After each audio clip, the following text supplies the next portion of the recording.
Bexar County Sheriff Javier Salazar is looking for 4 more years in office. His Republican opponent, former Bexar County Clerk Jerry Rickhoff, certainly not a newcomer to Bexar County politics. Eyewitness News reporter Mariah Medina joins us live with the latest on this race. Mariah?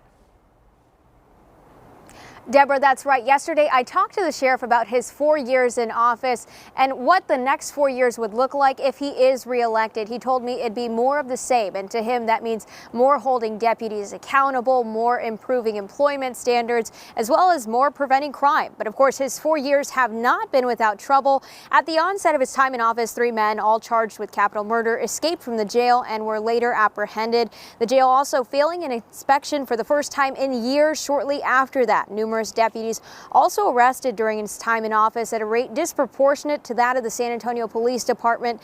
And of course, a staggering number of erroneous releases that prompted County Judge Nelson Wolf at one point to say that if the sheriff was a hired employee, he wouldn't be running the jail. Well, look, trust me, when you run a jail the size of the Bexar County Jail, although we've seen some successes, it's an ongoing thing. That's by design, and every day is an ongoing process to make sure that you're doing all of the keeping up with the training and keeping up with the drills, constantly testing the capabilities and the knowledge of your deputies. That's something we concentrate on very much so.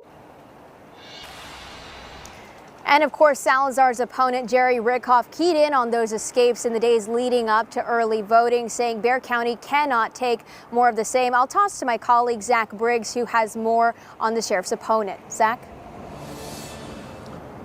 Well, Jerry Rickhoff going into this race rather cautiously optimistic, he said. He also added that he is the deserved agent of change needed to change things here at the Bexar County Sheriff's Office. Now, he has a wealth of experience here in Bexar County, well over 20 years as Bexar County clerk, and he also taught special education students on San Antonio's south side. Now, he does lack law enforcement experience, but Rickhoff says that's a strength, saying the credentials of sheriff should be largely dependent on one's public administration experience. Now, Rickhoff believes Sheriff Salazar has lost the faith of the community and of his own sheriff's deputies. He's been on the wrong side of history in many of the disciplinary actions he's taken with the deputies that he's walked out the door. He seems to take some kind of glee in addressing them in unprofessional manners. Every parent knows you punish in private, you reward in public. He has destroyed the morale of the Sheriff's Office of Bexar County. And coming up at 5 o'clock, you'll learn from Rickhoff how he plans to improve the Bexar County Sheriff's Office if elected. We're live at the Bexar County Sheriff's Office. Zach Briggs, KENS 5, Eyewitness News.